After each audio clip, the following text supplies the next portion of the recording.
Hi, my name is Justine from Bridge Church, Retford, and as well as working for the church, I also work as a psychotherapeutic counsellor. And today I'm just going to give you a few tips about keeping mentally healthy while in self-isolation. Psychologically and spiritually, we know it's not healthy for us to be self-isolated. We are created for connection and contact. So today we're going to look at 5 things what we can do and look at that are going to help us in this self-isolation journey. The first one, we're going to look at our cognitive response. That includes our thought patterns. It's easy to get into negative thought patterns and negative thinking. When this happens, we need to address the trigger behind the thought. What is triggering that thought or that negative thought? We need to look at it and see whether it's true or not true. And if we're really struggling, we can look at a great resource on the NHS mental health self-care. If you look at that, there's some great strategies for looking at negative thought patterns. 2, the other thing we might find we're affected by is our emotions. We may experience heightened emotions in this time. We may experience feelings of sadness, of hopelessness, all these feelings that come, and I would encourage you not to suppress them or ignore them. Just acknowledge that they're there, and again look at what is behind that feeling, what's driving that feeling. And when we look at that, we can start to see of what is the cause of our emotions. And what is the really thing to remember is that it won't feel like this forever. It may feel like this now, but it will pass. So it's really important to acknowledge those emotions, look at what's behind them, and remembering that these emotions will pass.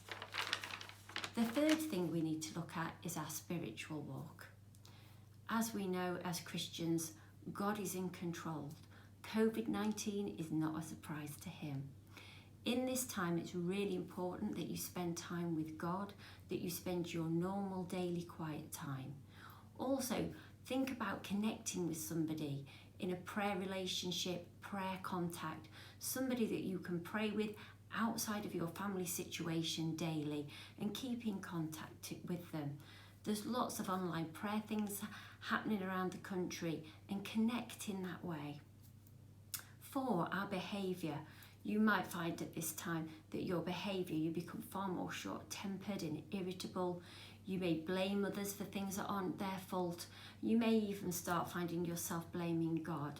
And again, all this is normal behaviour for being confined. And so what I would say to you in this time is communicate what you need. When tempers are getting frayed in the family, home, communicate what you need at that time. It may be that you agree a code word in the family that when anybody hears that word, it's time to back off. It may be as a family you agree there's a room in which you can go to, and if you're in that room, you know that that person just needs some time alone to cool off. And remember, other family members' behaviour will be affected too. So it's important to ask them what they need at that time too. Number 5, physiologically, if we know we've got a healthy body, we'll have a healthy mind. It's really important that we keep ourselves physically active. And that might, if you're socially distancing, that might mean that you can go for a walk somewhere quiet. Walking is one of the best things that we can do for our mental health. The openness, the fresh air, the physical activity. Also, if you can't do that, look at things that you can do at home. So there's lots of online exercise programs, even a sense of going up and down, running up and down the stairs for 10 minutes, as much as you can manage. But keep yourself physically looked after. We need to look after our physical bodies and exercise and keep well at this time. If we can look at each of these areas of our lives while in social isolation, it will help us to keep a more balanced and a healthy mental health. So now I'm going to give you 5 quick things that you can do to really keep yourself healthy.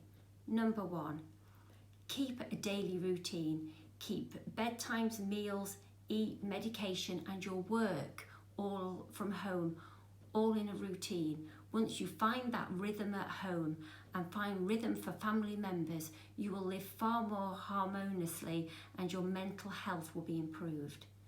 Keep sleep patterns the same. Don't be tempted to go on to the early hours in the morning and start getting up late. Sleep is really important for our mental health, so keep your sleep patterns the same. Number 3, distraction. Make a timetable for yourself, keep yourself distracted. There are loads of ideas online, games, decorating, gardening, journaling, but what I would really encourage you to do is learn something new. That's such a healthy thing to do for the mind. We are all lifelong learners and it is really important that we do that. So maybe sign up for an online course, but learn something new. What a great way to keep our minds healthy. Number 4, keep it in a relationship what you can be honest with. So find somebody that you can connect with daily and that will help you to, will keep you accountable, that will help you address any problems, that you can be honest with, that you can pray with. I would encourage you to do that.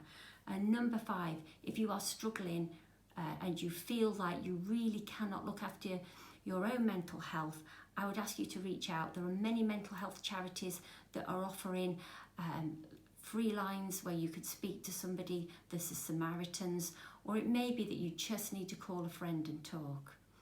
But the best thing I want to encourage you to do is to stay connected with people. Stay connected to your local church where you can get loads of online support. That is what I would really encourage you to do. So all the best with your self-isolation, church, and hopefully I'll see you on the other side.